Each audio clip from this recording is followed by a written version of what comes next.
አሰላሙ አሌይኩም ወራህመቱላሂ ወበረካቱ። ሰላም ውድ ቤተሰቦች እንዴት ናችሁልኝ? ሰላም ነው? እኔ ደህና ነኝ አልሐምዱሊላህ። ሁላችሁንም ሰላም ብያለሁ። ዛሬ እስኪ ትንሽ የአጭር ቪዲዮ ልስራ ብዬ ነውና አረ ውዶቼ ማለት ነው በእግረኛው ሚዲያ መሰለኝ ባልሳሳት እና የቀረበችው ልጅ ወይኔ ግን በደህናዋ ነው?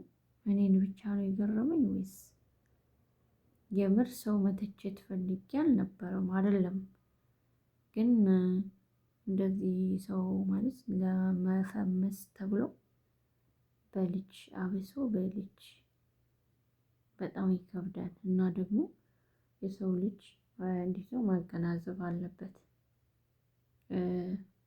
ትልቅ ሚዲያ ላይ ሲቀረብ ማለት ሁለት ሶስት ሰው አይደለም የሚያያት እና በጣም ብዙ ሰው ነው የሚያያት እና ያንን ማገናዘብ አለባት። እንዴ በውሸት በቃ እሷን ተዋትና ለምሳሌ በራሴ ባወራ ይሻለኛል። ምክንያቱም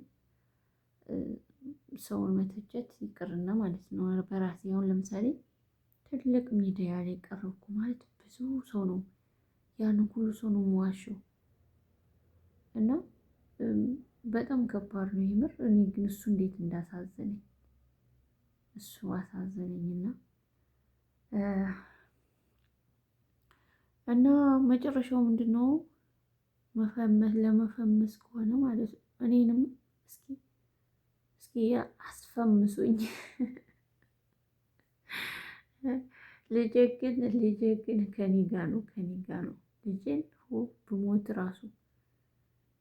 ራሱ አልሰጥም። እንዴ ሞትኩማ ሞትኩ።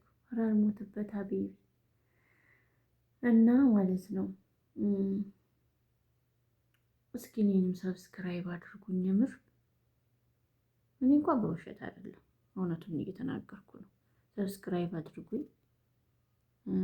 እንደዚህ ከፈመስኩኝ ለልጄ እሄድለታለሁ። ከስደት ማለት ስደት ላይ ናፍቆት አለ፣ ስንት ነገር አለ። ስለዚህ ወደ ልጄ እንዲሄድለት ለልጄም ለእናቴም ሰብስክራይብ አድርጉኝ። ለእናንተ ቀላል ነው፣ ለእኔ ደግሞ ይጠቅመኛል። ለእናንተ ምንድነው የሆነ ተረት አለ፣ 50 ሎሚ ለአንድ ሰው ሸክም ነው፣ ለ50 ሰው ቀላል ነው። ምክንያቱም አንዳንድ ስለሆነ የሚደርስባቸው ለአንድ ሰው ግን 50 ነው የሚሆነው። ስለዚህ ላይክ አድርጉኝ ውድ ቤተሰቦቼ፣ በጣም አመሰግናለሁ። አሰላሙ አሌይኩም ወረህመቱላሂ ወበረካቱ።